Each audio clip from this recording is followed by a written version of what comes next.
জন্য তাকরীর পেশ করবেন বর্তমান সময়ে অন্যতম বলিষ্ঠ কণ্ঠস্বর বাতিলের আতঙ্ক সারা বাংলা সারা জগৎ আলোড়ন সৃষ্টিকারী বক্তা হযরতুল আল্লাম হযরত মাওলানা মুফতি মামুন শাহ কাফিবিল্লাহ সাহেব মুফতি মামুন শাহ কাফিবিল্লাহ সাহেব মুহাদ্দিস জামিয়া কুরআনিয়া JHM আদর্শ বালিকা মাদ্রাসা। আমি হযরতের গুরুত্বপূর্ণ তাকরীর পেশ করার জন্য সবিনয়ে অনুরোধ জানাচ্ছি।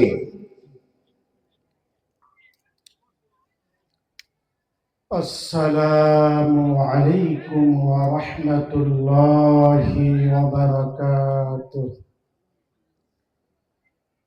সকলে সালামের সুন্দর করে উত্তর দেই। আবার বলছি আসসালামু আলাইকুম ওয়া রাহমাতুল্লাহি ওয়া বারাকাতুহু। ইন্নাল হামদালিল্লাহি নাহমাদুহু ওয়া নাস্তাঈনুহু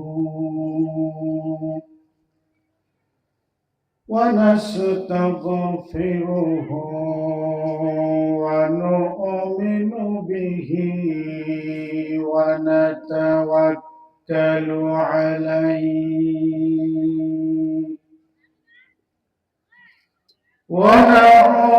ونعوذ بالله من شرور أنفسنا ومن سيئات أعمالنا من يهده الله فلا مضل له ومن يضلله فلا هادي له ونشهد أن لا إله إلا الله وحده لا شريك له ونشهد أن سيدنا وسندنا وحبيبنا ومولانا وأولانا محمد الذي أرسله إلى الناس كافة وبشيرا ونذيرا وداعيا إلى الله بإذنه وسراجا وقمرا منيرا. أما بعد فقد قال الله تعالى في كلامه الكريم সকলে আমার সাথে পড়ুন আউযু বিল্লাহি মিনাশ শাইতানির রাজীম বিসমিল্লাহির রাহমানির রাহিম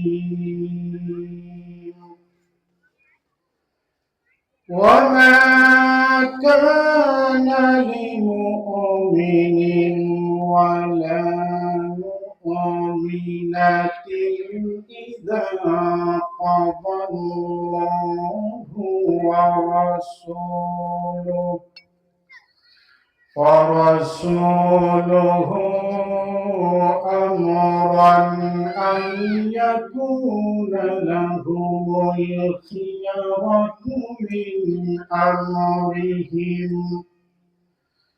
ومن يعص الله ورسوله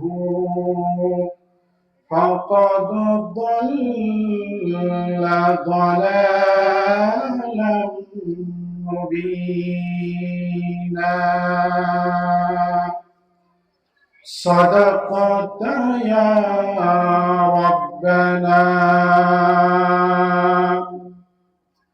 وقال النبي صلى الله عليه وسلم لا يؤمن أحدكم حتى أكون أحب إليه من والده وولده والناس أجمعين أو كما قال النبي صلى الله عليه وسلم ও যুবক ভাইকে দিল তোর মুখের হাসি এত মধুর কথা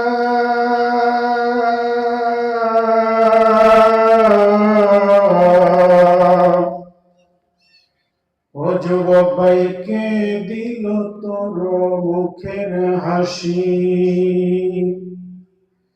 এত মধুর কথা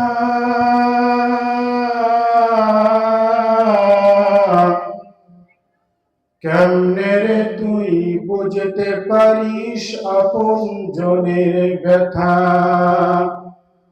মাঠ ভরা ওই কে দিল রে সবুজ সোনার ধান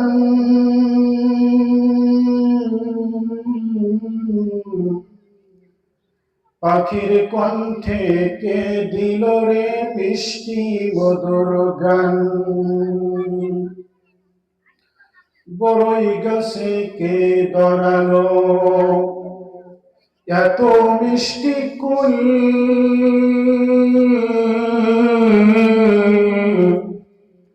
সটন গাছে কে ধরালো নানা রঙের ফুল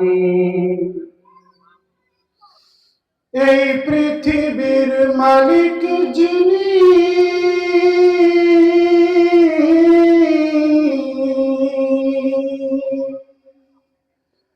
জপতরে নিশিদিনী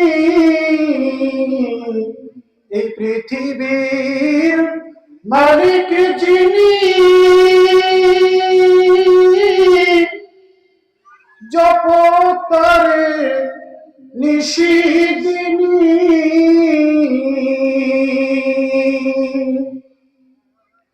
যার দয়াতে বাঁচে সবই তোমরা সবাই বাঁচো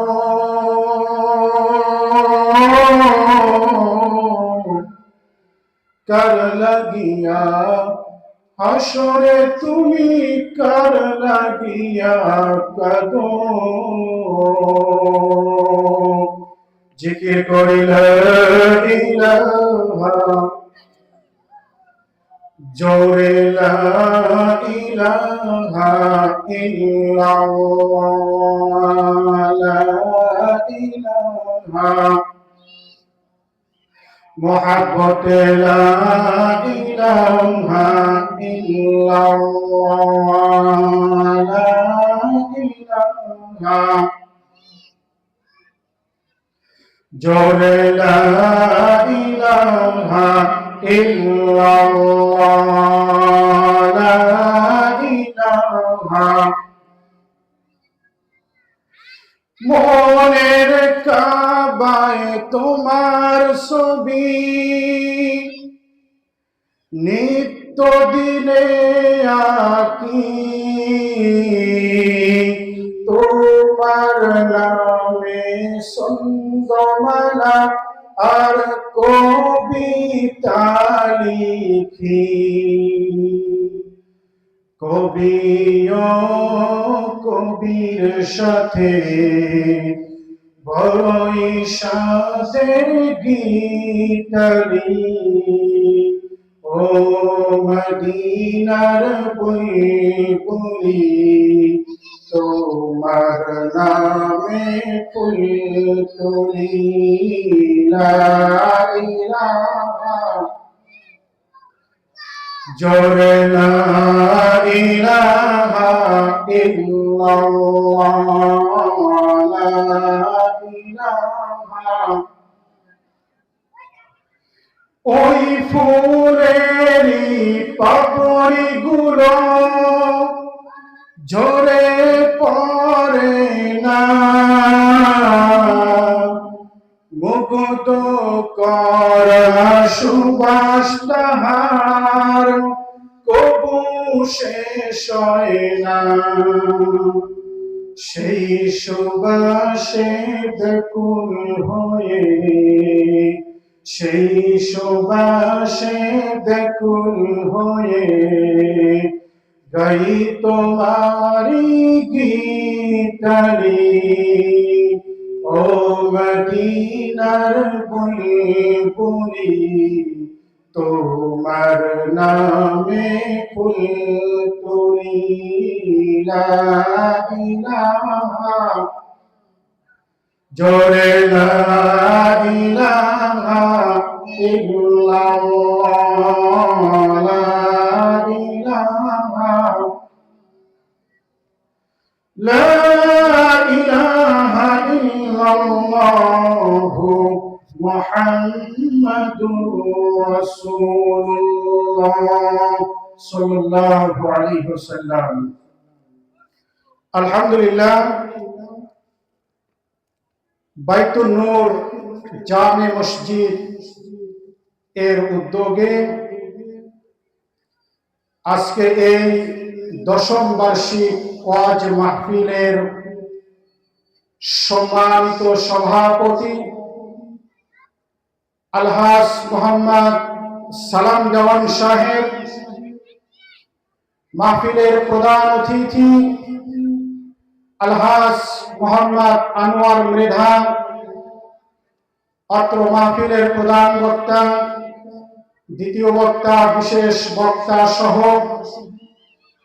আমন্ত্রিত মেহমানবৃন্দ, পর্দার অন্তরালে আমার মা ও বোনেরা এবং সকল শ্রেণীর ধর্মপ্রাণ তাওহীদি মুসলিম জনতা, সকলের প্রতি আন্তরিক মোবারকবাদ রেখে আমি আমার আলোচনা শুরু করতে যাচ্ছি। আল্লাহ আমাদের সবাইকে এই আলোচনা থেকে উপকৃত হওয়ার তৌফিক দান করুন, সকলে বলে আমিন। আমার ভাইরা, সকলে একবার আমার সাথে করেন রব্বানা লাকাল হামদ হামদান কাসীরান তাইয়িবান মুবারাকান ফীহি। আমরা প্রশংসা করলাম কার? প্রশংসা করতে হয় কার? প্রশংসা করব কার? আমাদের রিজিকের মালিক কে? আমাদের হায়াতের মালিক কে? আমাদের মৌতের মালিক কে? আমাদের প্রতিটি শ্বাস প্রশ্বাসে, প্রতিটি ক্ষণে, প্রতিটি মুহূর্তে আমাদের সাথে রয়েছেন যিনি, তিনি হচ্ছেন আল্লাহ। আমার ভাইরা, সেই মহান রব্বুল আলামিনের মহান বরত্ব প্রকাশ করার জন্য আমরা সকলেই একবার সেই মালিকের নামে তাকবীর দিতে রাজি আছি তো ইনশাআল্লাহ? সকলে একটু সমস্বরে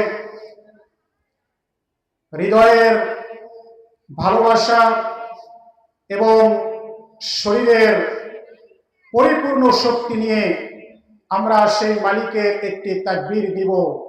লিল্লাহি তাকবীর, লিল্লাহি তাকবীর, লিল্লাহি তাকবীর।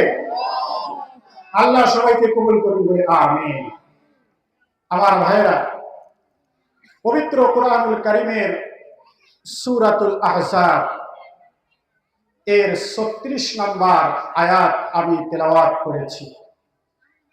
আল্লাহ রাব্বুল আলামিন যদি চান, তৌফিক দেন, তাহলে এর আলোকে আপনাদের সামনে তাফসীরুল কোরআন বিল কোরআন কিছু আলোচনা রাখতে চাই। আল্লাহ আমাদের সবাইকে শোনার এবং আমল করার তৌফিক দান করুন বলে আমিন। আমার ভাইরা, অত্র আয়াতের মধ্যে আল্লাহ রাব্বুল আলামিন মুমিনদের কয়েকটি গুণাগুণ বৈশিষ্ট্য উল্লেখ করেছেন। আমার ভাইরা, আল্লাহ রাব্বুল আলামিন পবিত্র কোরআনুল কারীমের মধ্যে ঈমানদার মুমিনের যেই সমস্ত বৈশিষ্ট্য গুণাবলী উল্লেখ করেছেন, মৌলিকভাবে সেই গুণাবলীকে যদি আমরা বিশ্লেষণ করি, তাহলে মোটামুটি আমরা একজন মুমিনের জন্য ৬টি বৈশিষ্ট্য পাই। কয়টি বৈশিষ্ট্য পাই? কয়টি ভাই? একটু আওয়াজ করেন, কয়টি? ৬টি। আজকে ইনশাআল্লাহ মুমিনের ৬টি বৈশিষ্ট্য নিয়ে আলোচনা করা হবে। কোরআন সুন্নাহর আলোকে মুমিনের ৬টি বৈশিষ্ট্য নিয়ে ইনশাআল্লাহ আলোকপাত করা হবে, যদি আল্লাহ তৌফিক দান করেন। আমার ভাইরা, সূরাতুল আহজাব আয়াত নম্বর ৩৬ আল্লাহ রাব্বুল আলামিন জানিয়ে দেন, ওয়ামা কানা লিমুমিনিন ওয়ালা মুমিনাতিন ইযা কাদাল্লাহু ওয়া রাসূলুহু আমরান আন ইয়াকুনা লাহুমুল খিয়ারাতু মিন আমরিহিম। আল্লাহ রাব্বুল আলামিন সূরাতুল আহজাবের এই ৩৬ নম্বর আয়াতটি মুমিন নর এবং নারী সম্পর্কে নাযিল করেছেন। এই আয়াতের বিশেষ একটি প্রেক্ষাপট রয়েছে। এই আয়াতটি নাযিলের একটি প্রেক্ষাপট রয়েছে, বিশেষ প্রেক্ষাপট সম্পর্কে যদি আমরা জানতে পারি, তাহলে আমরা আয়াতের তাফসীর সুন্দর করতে বুঝতে পারব। আয়াতের প্রেক্ষাপট হচ্ছে রাসূল করিম সাল্লাল্লাহু আলাইহি ওয়াসাল্লামের স্নেহের, ভালোবাসার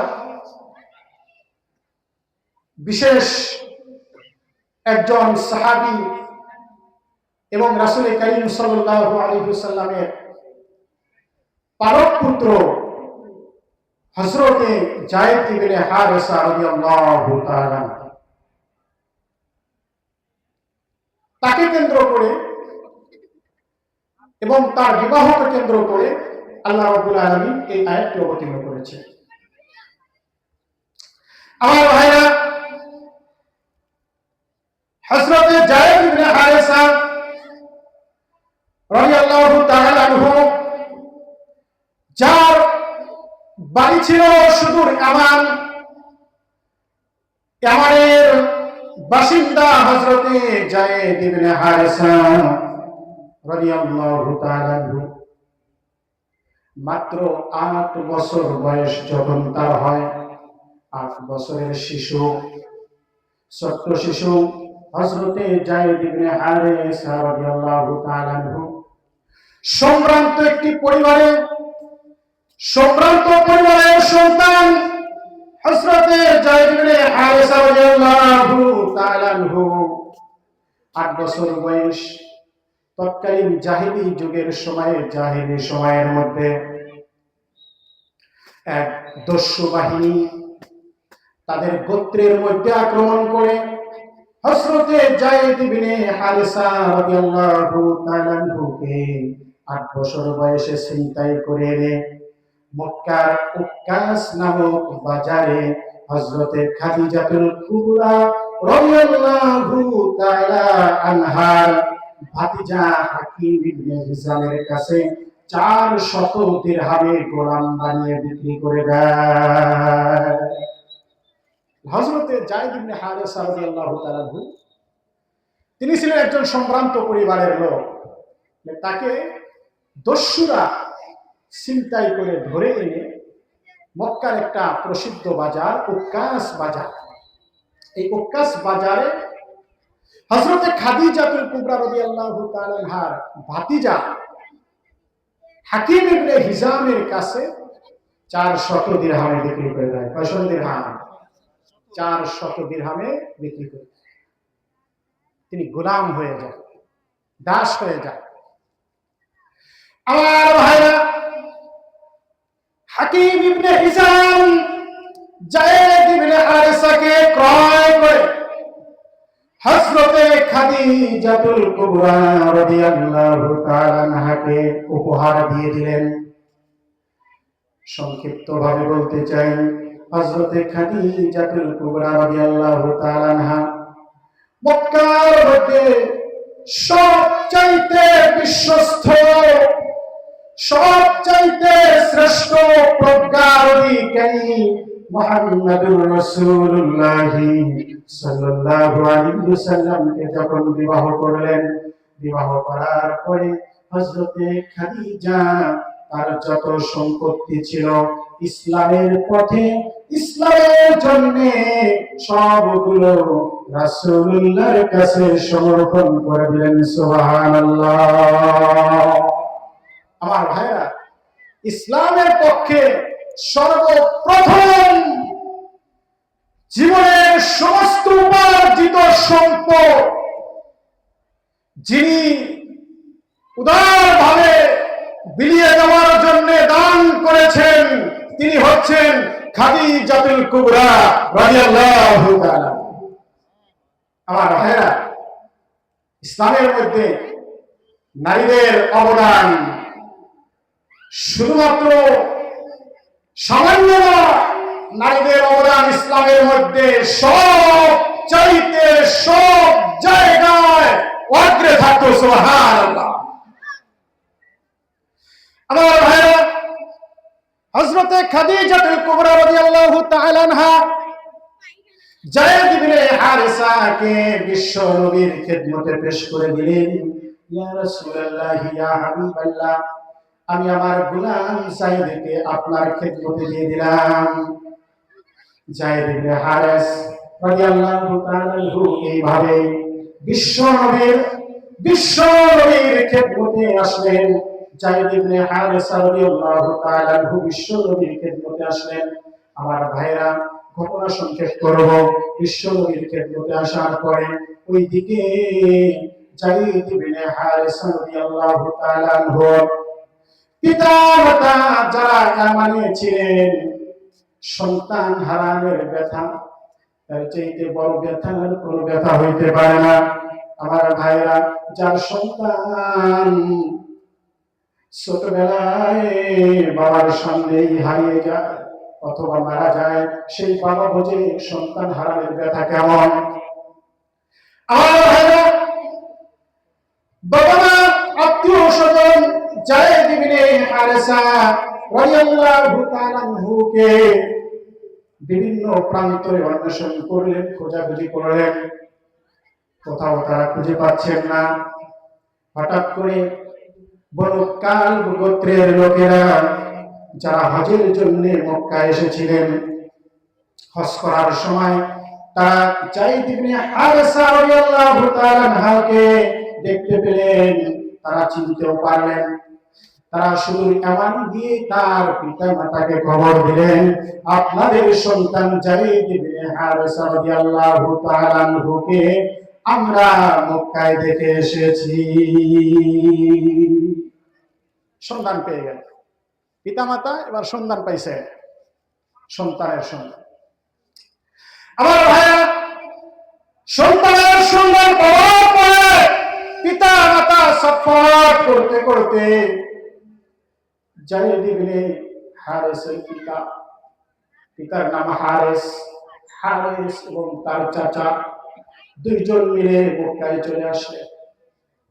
মক্কায় চলে এসে খুঁজে বিশ্ব নবী সাল্লাল্লাহু আলাইহি ওয়াসাল্লামের বাসায় আসে। নবী আলাইহিস সালাতু ওয়াস সালামের বাসায় আসার পরে বিশ্ব নবী পয়গম্বর মুহাম্মদুর রাসূলুল্লাহ সাল্লাল্লাহু আলাইহি ওয়াসাল্লামকে বললেন, আমরা হলাম যায়েদের পিতা এবং যায়েদের চাচা। আমাদের সন্তান আমরা অনেক বছর আগে হারিয়ে ফেলেছি।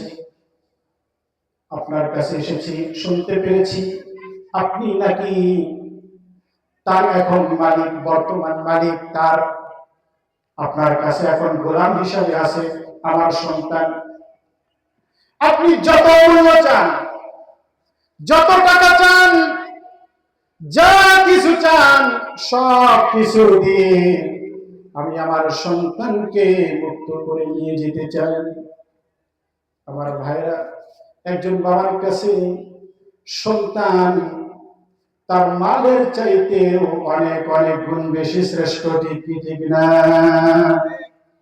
কি ভাই, সন্তান যখন বিপদে পড়ে, মানুষ তার পিতা সব কিছু উজাড় করে বিক্রি করে হলেও সন্তানের বিপদ দূর করার চেষ্টা করে, কি করে না? আমার ভাইরা, বিশ্ব নবীর কাছে প্রস্তাব দিলেন, আমাদের সন্তানকে আপনি মুক্ত করে দেন,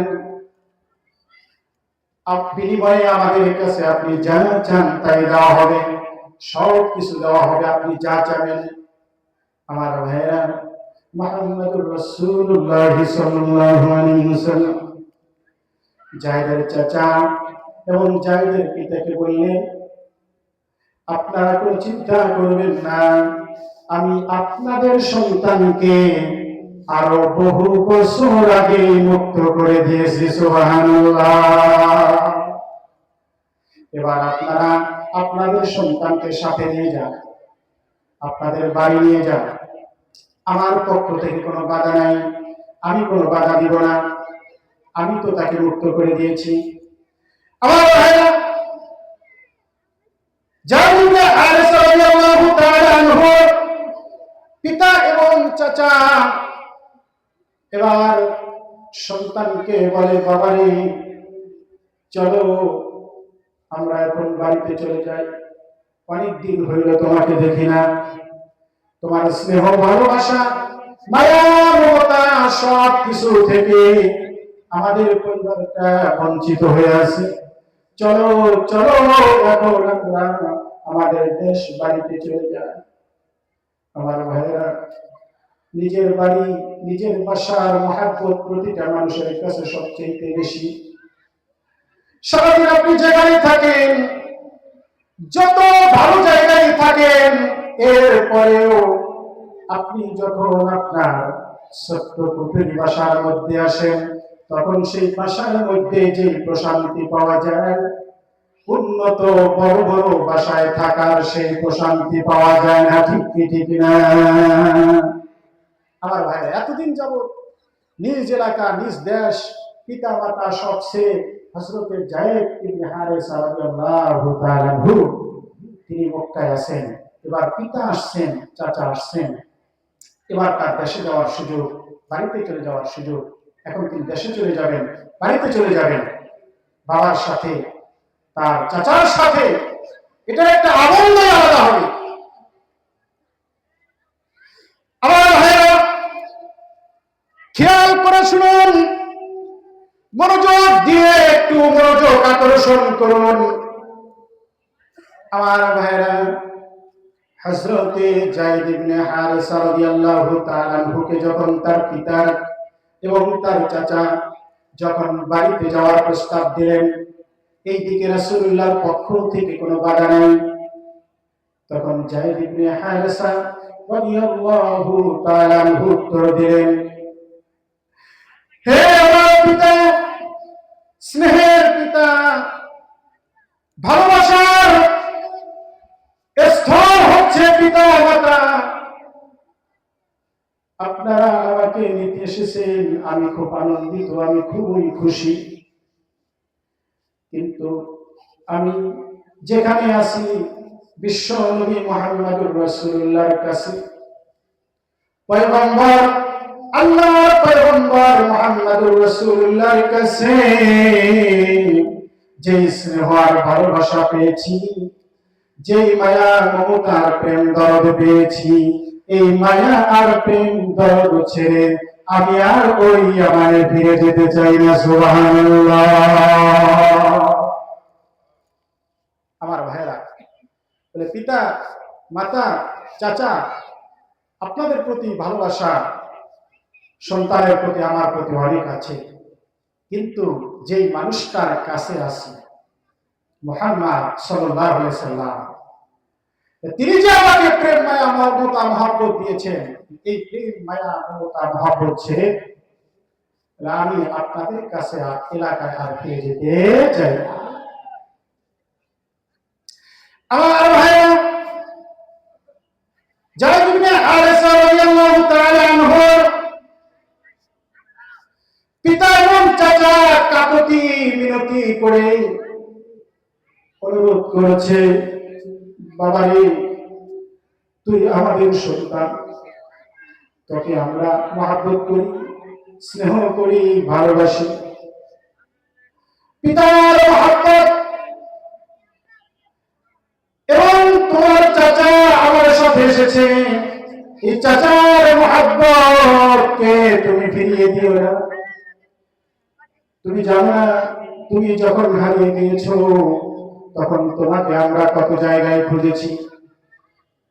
একবার সেই সুদূর রুমে চলে যেতাম, কেউ যদি আমাদেরকে সংবাদ দিত যে তোমার সন্তান সিরিয়াতে আছে, সিরিয়াতে ছুটে যাইতাম, রোমে চলে যাইতাম, পারস্যে চলে যাইতাম, বিভিন্ন শহরের গলিতে গলিতে দীর্ঘদিন যাবত তোমাকে খুঁজতেছি, কিন্তু কোথাও তোমাকে খুঁজে পাচ্ছি না, কোথাও তোমাকে পাওয়া যাচ্ছে না। এত ছটফট করতে করতে আজকে তোমাকে পেয়েছি। বাবা যায়েদ, আমাদেরকে তুমি ফিরিয়ে দিও না। তোমার চাচাও সঙ্গে এসেছে, বাবার আদরের, স্নেহের, ভালোবাসার, মমতার, মহাব্বতের প্রেম দরদ দিয়ে তোমাকে বলা হচ্ছে, বাবা চলো, আমাদের সাথে চলো, আমাদের সাথে যেতে হবে। আমার ভাইরা, যায়েদ ইবনে হারেস রাদিয়াল্লাহু তাআলা আনহু তিনি বললেন, বাবারে, বাবার মহব্বতের চাইতেও আমার কাছে রাসূলুল্লাহর মহব্বত অনেক বেশি।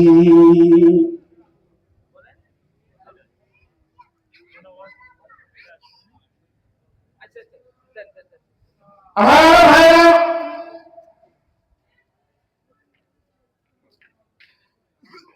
হযরত যায়েদ ইবনে হারেসা রাদিয়াল্লাহু তাআলা আনহু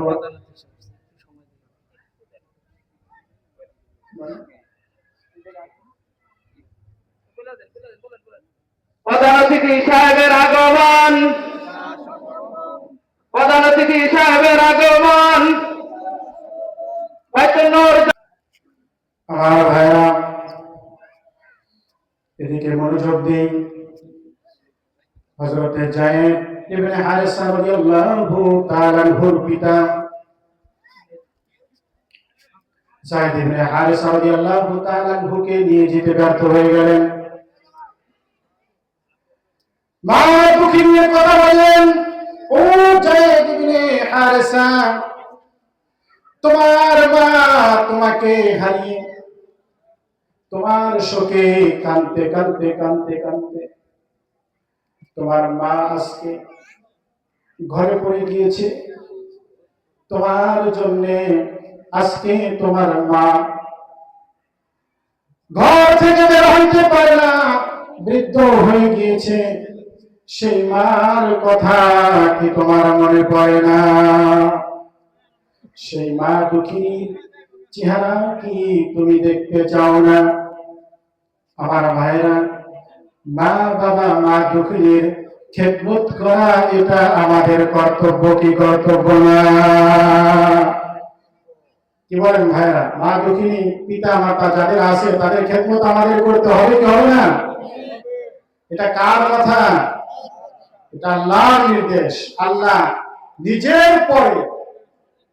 নিজের পরে মা বাবার কথা বলেছেন। আমার ভাইরা, সূরাতুল ইসরা আয়াত নাম্বার 23-24-এ আল্লাহ রাব্বুল আলামিন ইরশাদ করেছেন, ওয়া ক্বাদা রাব্বুকা আল্লা তা'বুদু ইল্লা ইয়্যাহ ওয়া বিল ওয়ালিদাইনি ইহসানা إما يبلغن عندك الكبر أحدهما أو كلاهما فلا تقل لهما أف ولا تنهرهما وقل لهما قولا كريما واخفض لهما جناح الذل من الرحمة وقل رب ارحمهما كما ربياني صغيرا। প্রতিটি নামাজের পর সদা সর্বদা আমরা আমাদের পিতা মাতার জন্য দোয়া করব কি করব না? কি বলে দোয়া করবেন? আমরা সবাই পারি তো? কি বলবো ভাইরা? রব্বিরহামহুমা, সবাই আমার সাথে বলুন, রব্বিরহামহুমা কামা রব্বায়ানি সগীরা। এই দোয়া সবাই পারি তো? সবাই পড়ি তো? সব সময় পিতা মাতার জন্য আমরা এই দোয়াটি পাঠ করব। এই দোয়া আমাদেরকে কে শিখিয়ে দিয়েছেন? সব আল্লাহ রাব্বুল আলামিন আমাদেরকে শিখিয়ে দিয়েছেন। আমরা যেন পিতা মাতার জন্য আমরা এই ভাষায়, যেটা আল্লাহ শিখিয়েছেন, এই ভাষায় আমরা পিতা মাতার জন্য দোয়া করব। আল্লাহ সবাইকে তৌফিক দান করুন বলে আমিন। আমরা ভাইরা বলতেছিলাম, হযরত যায়েদ ইবনে হারেসা রাদিয়াল্লাহু তাআলা আনহু তার পিতা এবং চাচা নিজেদের ভালোবাসার কথা বলে যখন ব্যর্থ হয়ে গেলেন, তখন তার মার ভালোবাসার কথা বললেন। সন্তানের কাছে মায়ের ভালোবাসা চাইতে আর বড় কোনো ভালোবাসা হইতে পারে না। মায়ের ভালোবাসার কথা বললেন, মায়ের স্নেহের কথা বললেন, মায়ের মমতার কথা বললেন। কিন্তু হযরতে যায়েদ ইবনে হারেসা রাদিয়াল্লাহু তাআলা আনহু পিতা মাতা সবার স্নেহের উপরে, সবার ভালোবাসার উপরে আপনার আমার পয়গম্বর বিশ্ব নবী মুহাম্মদুর রাসূলুল্লাহ সাল্লাল্লাহু আলাইহি ওয়াসাল্লামের ভালোবাসাকে প্রাধান্য দিলেন। সুবহানাল্লাহ। সেই পয়গম্বর বিশ্ব নবী বলেছেন, লা ইউমিনু আহাদুকুম হাত্তা আকুনা আহাব্বা ইলাইহি মিন ওয়ালিদিহি ওয়া ওয়ালাদিহি ওয়ান নাসি আজমাইন। বিশ্ব নবী বলেন, ওই পর্যন্ত তোমরা পরিপূর্ণ মুমিন হইতে পারবে না যতক্ষণ পর্যন্ত তোমরা তোমাদের নিজের জীবনের চাইতে, তোমরা তোমাদের পিতামাতার চাইতে, তোমরা তোমাদের আত্মীয় স্বজনের চাইতে, তোমরা সমস্ত মানুষের চাইতে আমি মুহাম্মাদুর রাসূলুল্লাহকে সবচেয়ে বেশি ভালো নামাজবা সুবহানাল্লাহ। বিশ্বনবীর ভালোবাসাকে কে চাই দুহাত তুলে দেখাই, লিল্লাহি তাকবীর। আমরা বিশ্বনবীর ভালোবাসা নিয়ে কবরে যাইতে চাই, ঠিক না? আল্লাহ সবাইকে বিশ্বনবীর আশিক, বিশ্বনবীর পরিপূর্ণ মুহিব্বিন বানিয়ে কবরে নামার তৌফিক দান করে বলে আমিন। আমার ভাইরা, হযরতে যায়েদ ইবনে হারেসা রাদিয়াল্লাহু তাআলা আনহু তিনি যখন তার পিতামাতার ডাকে সাড়া দেন গেলেন না, তখন তার পিতা এবং তার চাচা হযরতে যায়েদ ইবনে হারেসাকে রেখে চলে গেলেন। আর এই কথা বলে গেলেন, আমার সন্তান যেই ব্যক্তির কাছে আসে, যেই ব্যক্তির কাছে আমি আমার সন্তানটাকে রেখে গেলাম, এই ব্যক্তির কাছে আমার সন্তান, আমার প্রিয় বৎস অশান্তিতে থাকবে না। আমার সন্তান যার কাছে আমি রেখে দিয়েছি তিনি একজন আদর্শ মানব, শ্রেষ্ঠ মানব। তার কাছে যদি আমার সন্তান থাকে, তাহলে আমি পিতার কাছে যদি আমার সন্তান থাকে, তাহলে আমার সন্তান যেরকম সুখে থাকবে, নিরাপদে থাকবে, ঠিক তদ্রূপ ভাবে আমি যার কাছে রেখে গেলাম সেই ব্যক্তির কাছে আমার সন্তান তার চাইতেও আরো বেশি সুখ শান্তি এবং নিরাপত্তার সাথে থাকবে। সকলে বলি সুবহানাল্লাহ, সকলে এবার বলি সুবহানাল্লাহ। মাহফিলের প্রধান অতিথি আসছে, তো উনি একটু কথা বলে আরেকটা মাহফিল আসে চলে যাবে। আমার সময় শেষ নাকি? না, আপনি একটু ই করেন, একটু কথা বলে যাইবো। আচ্ছা, সমস্যা নেই। এইটা অসুবিধা।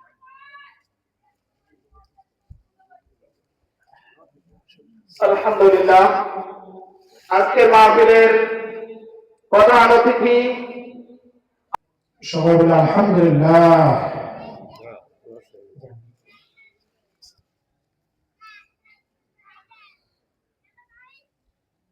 আল্লাহ তাআলা আমাদের সবাইকে দ্বীনের জন্য, কোরআনের জন্য, সুন্নাহর জন্য, সমাজ সেবার জন্য কবুল করুন। সকলে বলে আমিন।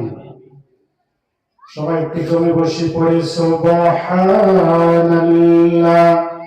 আলহামদুলিল্লাহ। সবাই পড়ুন সুবহানাল্লাহ, আলহামদুলিল্লাহ, লা ইলাহা ইল্লাল্লাহ, সুবহানাল্লাহ, আলহামদুলিল্লাহ, লা ইলাহা ইল্লাল্লাহ। তুমি বাঁচাও, তুমি মারো, অবিরত ক্ষমা করো, তুমি বাঁচাও, তুমি মারো, অবিরত ক্ষমা করো। ধরার যে জন তাকে ধরো, ধরার যে জন তাকে ধরো, তোমার মুঠোয় সবই আল্লাহ, সুবহানাল্লাহ, আলহামদুলিল্লাহ, লা ইলাহা ইল্লাল্লাহ, সুবহানাল্লাহ। আমার ভাইরা, আলোচনা চলতেছিল হযরতে যায়েদ ইবনে হারেস রাদিয়াল্লাহু তাআলা আনহু প্রেক্ষাপট নিয়ে। আমার ভাইরা, হযরতে যায়েদ ইবনে হারেস রাদিয়াল্লাহু তাআলা আনহু পিতা এবং চাচা বিশ্বনবী মুহাম্মদুর রাসূলুল্লাহ সাল্লাল্লাহু আলাইহি ওয়াসাল্লামের কাছে তাদের সন্তানকে রেখে তারা চলে গেল। আমার ভাইরা, বিশ্বনবী মুহাম্মাদুর রাসূলুল্লাহ সাল্লাল্লাহু আলাইহি ওয়াসাল্লাম যায়েদ ইবনে হারিসা রাদিয়াল্লাহু তাআলা আনহুকে হাতখানা ধরে কাবা ঘরের সামনে নিয়ে গেলেন। কাবা ঘরের সামনে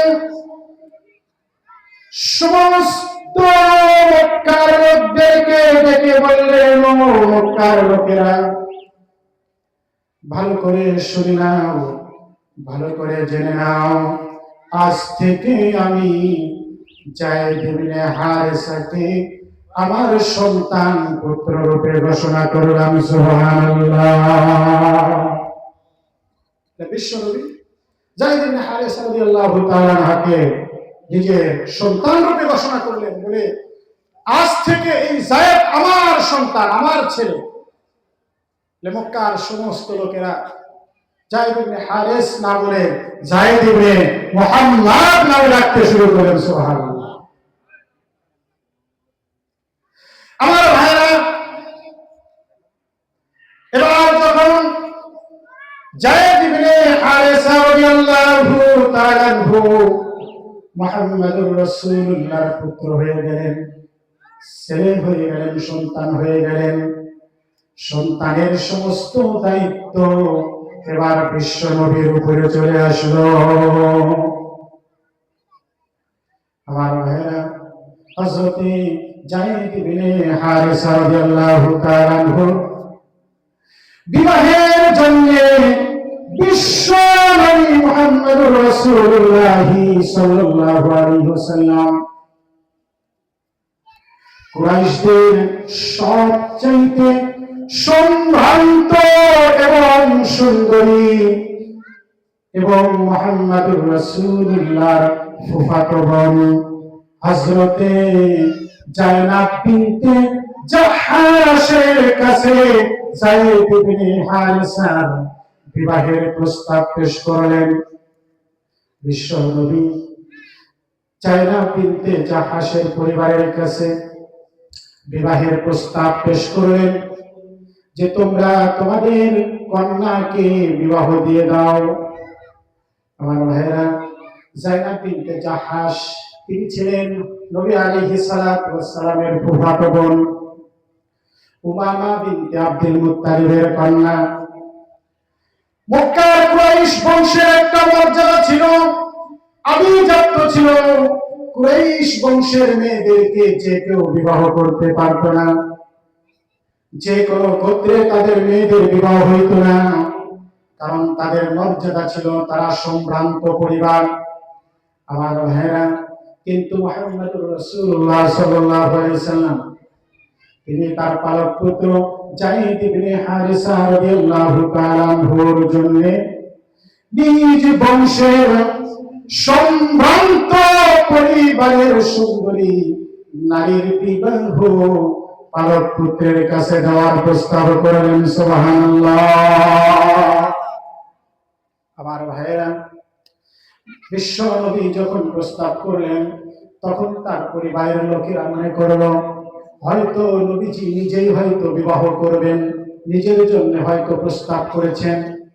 প্রথমে তারা এটা ভেবে স্বীকারোক্তি দিয়েছিল, স্বীকার করেছিল, কিন্তু পরে যখন তারা বুঝতে পারলেন বিশ্ব নবী নিজে বিবাহ করবেন না, বরং তার সন্তান পালক পুত্র যায়েদ ইবনে হারিসা রাদিয়াল্লাহু তাআলা আনহুর জন্য প্রস্তাব করেছেন, তখন তারা মুহাম্মদুর রাসূলুল্লাহকে এই প্রস্তাব নাকচ করে দিলেন, না করে দিলেন। ইয়া রাসূলুল্লাহ, আমরা হলাম সম্ভ্রান্ত পরিবার, সম্মানিত বংশ, কুরাইশ গোত্র, সম্মানিত গোত্র। আমাদের কন্যা আমরা এমন পুরুষের কাছে বিবাহ দিতে পারি না যেই পুরুষের নামের সাথে গোলামের একটা কলঙ্ক লেগে আছে। আমার ভাইরা, আগেই বলা হয়েছে যায়েদ ইবনে হারিসা রাদিয়াল্লাহু তাআলা আনহু তিনি হযরতে খাদিজাতুল কুবরার গোলাম ছিলেন। তার নামের সাথে গোলাম শব্দ যুক্ত হয়েছে। সবাই বলবে কুরাইশের এই মেয়েটা একজন গোলামের কাছে বিবাহ দিয়েছে, এটা বলে বলে আমাদেরকে মানুষ তিরস্কার করবে, আমাদের লাঞ্ছনা হবে। ইয়া রাসূলুল্লাহ, সুতরাং আপনার এই প্রস্তাবটি এটি যুক্তিসঙ্গত হয় নাই, যুক্তিসঙ্গত বলে মনে হয় না, সুতরাং আমরা এই প্রস্তাব গ্রহণ করতে পারি না। এটা তো একটা যুক্তি বহির্ভূত, আপনি একটা প্রস্তাব দিয়েছেন, যুক্তিসঙ্গত না। কারণ আমরা সম্ভ্রান্ত পরিবারের আমাদের মেয়েকে আপনি এরকম একজন ব্যক্তির কাছে বিবাহ দেওয়ার প্রস্তাব করলেন, যাকে মানুষ একসময় গোলাম বলেই চিনত। এখন যদিও সে গোলাম না, মুক্ত হয়েছে, কিন্তু একসময় তো গোলাম ছিল। এরকম মানুষ অতীতকালে, আমরা যারা অতীতকালে বিভিন্ন কর্ম করেছি, এক সময় দেখা যায় এগুলা পরিবর্তন করে এরপরে যখন লোকটা ভালো হয়ে যায়, তারপরে মানুষ বলে, খোটা দিয়ে বলে, দেখছি তুমি আগে কি করেছো, বলে কি বলে না? বলে আজকে একদম রুমাল টুমাল লাগিয়ে, দাড়ি টুপি লাগিয়ে মসজিদে সেজদা দাও, দেখছি এক সময় তুমি কোথায় কোথায় যাইতে, বলে কি বলে না? আমার ভাই ঠিক তদ্রুপ ভাবে তারা বললো যে এক সময় তো গোলাম ছিল, তার কাছে তো আমরা আমাদের কন্যাকে কি করতে পারি না, বিবাহ দিতে পারি না। আমার ভাইরা মনোযোগ দিয়ে শ্রবণ করুন, একজন মুমিন এবং একজন মুমিনা নর নারী কেমন হওয়া উচিত, মুমিন পুরুষ এবং মুমিন নারীর কি গুণের অধিকারী হওয়া উচিত। যখন জাইনাব বিনতে জাহাসের পক্ষ থেকে এই বিবাহের প্রস্তাবটি নাকচ করে দেওয়া হইল, ফিরিয়ে দেওয়া হইল, সেই সময় আল্লাহ রাব্বুল আলামিন সূরাতুল আহজাবের 36 নম্বর আয়াতটা নাযিল করলেন। সুবহানাল্লাহ, আল্লাহ জানিয়ে দিলেন, ওয়ামা কানা লিমুমিনিন ওয়ালা মুমিনাতিন ইযা কাদাল্লাহু ওয়া রাসূলুহু আমরান আইয়াকুনা লাহুমুল খিয়ারাতু মিন আমরিহি। আল্লাহ রাব্বুল আলামিন জিবরিল আমিনকে পাঠিয়ে দিলেন, জিবরিল আমার পক্ষ থেকে নির্দেশ নিয়ে যাও মুহাম্মদুর রাসূলুল্লাহর কাছে। জিবরিল আমিন অত্র আয়াতটা নিয়ে আসলেন মুহাম্মদুর রাসূলুল্লাহর কাছে। মুহাম্মদুর রাসূলুল্লাহ শুনিয়ে দিলেন, হে মুমিন নর নারী, মুমিন পুরুষ এবং মুমিন নারীরা ভালো করে শুনে রাখো, তোমাদের মধ্যে কি গুণ থাকা দরকার, তোমাদের মধ্যে কি বৈশিষ্ট্য থাকা দরকার। আল্লাহ এবং আল্লাহর রাসূল যদি কোন একটা বিষয়ে সিদ্ধান্ত নিয়ে নেয়, আল্লাহ এবং আল্লাহর রাসূল যদি কোন একটা বিষয়ে ফয়সালা করে ফেলে, সিদ্ধান্ত নিয়ে নেয়, ওই সিদ্ধান্ত নিয়ে নেওয়ার পরে সেই সিদ্ধান্তটি যদি তোমাদের যুক্তির বাহিরে হয়, তোমাদের যুক্তিতে ধরে না, তোমাদের সমাজের সাথে ফিট খায় না, তোমাদের দেশের সাথে ফিট খায় না, তোমাদের সমাজ ব্যবস্থায় এটা চলে না, তারপরেও সেই সিদ্ধান্তটা আল্লাহ এবং আল্লাহর রাসূলের, সেই সিদ্ধান্তটা আল কোরআন এবং সুন্নাহর সিদ্ধান্ত, আল কোরআন এবং সুন্নাহ এই নির্দেশটা করে, ওই নির্দেশ আসার পরে একজন মুমিন এবং মুমিনার জন্য তার বিপক্ষে, তার বাহিরে কোনো সিদ্ধান্ত নেওয়ার কোনো সুযোগ নাই। ঠিক কি ঠিক না? কি বলে? মুমিনের গুণ, মুমিনের বৈশিষ্ট্য আল্লাহ রাব্বুল আলামিন জানিয়ে দিলেন যে আল্লাহ এবং আল্লাহর রাসূল সাল্লাল্লাহু আলাইহি ওয়াসাল্লাম তোমাদেরকে যেই পথে পরিচালিত করে, যেই পথের দিকে ডাকে, যেই দিকে আহ্বান করে, সেই আহ্বানের দিকে যাওয়ার ক্ষেত্রে তোমার যদি যুক্তিতে না ধরে, তোমার কাছে যদি যুক্তিসঙ্গত না মনে হয়, তোমার যদি স্বার্থের ব্যাঘাত ঘটে, তোমার যদি সমাজে পদমর্যাদা চলে যায়, তোমার যদি সমাজে সম্মান না থাকে, এরপরেও তোমাকে আল্লাহ এবং আল্লাহ রাসূলের সিদ্ধান্তের সামনে সারেন্ডার করতে হবে। ঠিক না? এটা হলো মুমিনের একটা গুণ, একটা বৈশিষ্ট্য। আল্লাহ রাব্বুল আলামিনের সিদ্ধান্তের সামনে, রাসূল করিম সাল্লাল্লাহু আলাইহি ওয়াসাল্লামের সিদ্ধান্তের সামনে, কোরআন সুন্নাহর সিদ্ধান্তের সামনে নিজেকে সারেন্ডার করা। কি করা হয়? নিজেকে কি করা? সারেন্ডার করা। এই সারেন্ডার হতে গিয়ে, এই পথে চলতে গিয়ে আমাদের উপরে, আমাদের সমাজে যত কিছুই হোক, এরপরেও আমাদেরকে কোরআন সুন্নাহ আল্লাহর পথে থাকতে হবে। কি বলেন? ঠিক না? আমরা থাকতে রাজি আছি তো ইনশাআল্লাহ? সবাই রাজি আছি তো ইনশাআল্লাহ? আমার ভাইরা, যত প্রতিকূল অবস্থায় আসুক, কোরআনের পথে থাকতে হবে। কিসের পথে থাকতে হবে? কোরআনের পথে থাকতে হবে, সুন্নাহর পথে থাকতে হবে। কোরআনের সুন্নাহর পক্ষে সদা সর্বদা থাকা, তার পক্ষে থাকা একজন মুমিনের একটা বৈশিষ্ট্য। এটা মুমিনের একটা কি ভাই? বৈশিষ্ট্য। আমার ভাইরা, আজকে এই সমাজের মধ্যে কোরআন সুন্নাহর কথা সহিভাবে ঠিক মতে বলা যায় না। ঠিক না? যারা কোরআন সুন্নাহর কথা বলিষ্ঠ সুর বলে, তাদের উপরে বিভিন্ন প্রকার জুলুম নির্যাতন হয় কি হয় না? কি বলেন? হয় কি হয় না? আমার ভাইরা, আজকে কোরআনের কথা বলাটা আজকে এই সমাজের মধ্যে কেমন একটা পরিস্থিতি তৈরি হয়েছে যে মনে হয় এই কোরআন বলাটাই এই সমাজের মধ্যে অপরাধ। ঠিক না? আমার ভাইরা, বিপ্লবী একজন কবি বলেছেন, বিপ্লবী বিদ্রোহী মৌলবাদী কেন জঙ্গিবাদী। কি বলেন? বলে কি বলে না? যারা কোরআনের পথে থাকে, দাড়ি টুপি রাখে, সুন্নাহ মোতাবেক চলে, এদেরকে কোন সময় মৌলবাদী বলে গালি দেওয়া হয়। ঠিক না? আবার কোন সময় জঙ্গিবাদী বলে গালি দেওয়া হয় কি হয় না? বিপ্লবী বিদ্রোহী মৌলবাদী কেন জঙ্গিবাদী। কোরআনের কথা বলি, সত্যের পক্ষে গান গাই বলে আমায় বিদ্রোহী। সত্যের পক্ষে ডাকি বলে আমি বিপ্লবী। কোরআনের কথা বলি, তাই বলে আমাকে মৌলবাদী। জিহাদের কথা বলি, তাই বলে আমাকে জঙ্গিবাদী। কেন বিদ্রোহী বিপ্লবী মৌলবাদী কেন জঙ্গিবাদী। জন্মের পরে কানে আজান কি দেয়নি, তুমি মৌলবাদী সারা হওনি। ঠিক না? কি বলেন? জন্মের পরে আমাদের কানে আজান দেওয়া লাগে কি লাগে না? কি বলেন? জন্মের পরে কানে আজান কি দেয়নি, তুমি মৌলবাদী সারা হওনি। আবার মরণের পরেও জানাজা পড়াবে, তখন কোথায় পালিয়ে যাবি। বিদ্রোহী বিদ্রোহী বিপ্লবী মৌলবাদী কেন জঙ্গিবাদী। আমার ভাইরা, যত প্রতিকূল অবস্থায় থাকো, আমরা আল কোরআনের সামনে নিজেদেরকে সারেন্ডার করবো। ঠিক না? এটা মুমিনের কয় নাম্বার বৈশিষ্ট্য? 1 নাম্বার বৈশিষ্ট্য। মুমিন যেখানে আল কোরআন আসবে, যেখানে আল সুন্নাহ আসবে, কোরআন সুন্নাহর দাওয়া যেদিকে থাকবে, মুমিনের বৈশিষ্ট্য হলো সেদিকে চলে যাওয়া।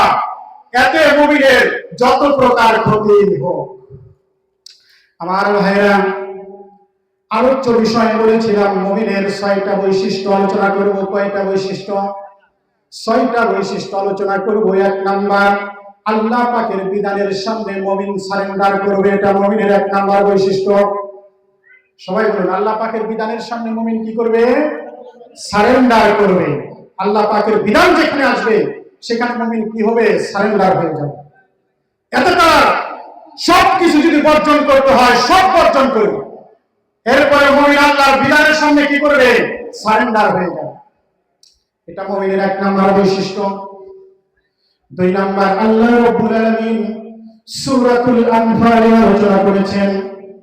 আল্লাহ রাব্বুল আলামিন ইরশাদ করেন, ইন্নামাল মুমিনুনা আল্লাযীনা ইযা যুকিরাল্লাহু ওয়াজিলাত কুলুবুহুম ওয়া ইযা তুলিয়াত আলাইহিম আয়াতুহু যাদাতুহুম ঈমানা। আমার ভাইরা, মুমিন তার 2 নাম্বার বৈশিষ্ট্য হবে, মুমিনের সামনে যখন আল্লাহ পাকের আয়াত তেলাওয়াত করা হবে, আল্লাহ পাকের আয়াত যখন তেলাওয়াত করা হবে, মুমিনের সামনে ওয়াজিলাত কুলুবুহুম, মুমিনের অন্তরটা নরম হয়ে যাবে।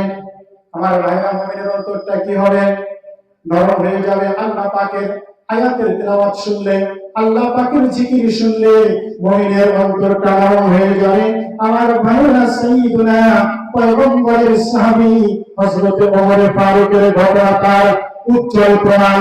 হযরত ওমর ফারুক রাদিয়াল্লাহু তাআলা আনহু মুহাম্মদুর রাসূলুল্লাহ সাল্লাল্লাহু আলাইহি ওয়াসাল্লামের জীবন নেওয়ার জন্য যখন নাঙ্গা তলোয়ার নিয়ে চলতেছিল, প্রতিমধ্যে যখন জানতে পারলো তার বোন সে নিজে ইসলাম গ্রহণ করেছে, হযরত ওমর ফারুক রাদিয়াল্লাহু তাআলা আনহু বোনের বাসায় গেলেন।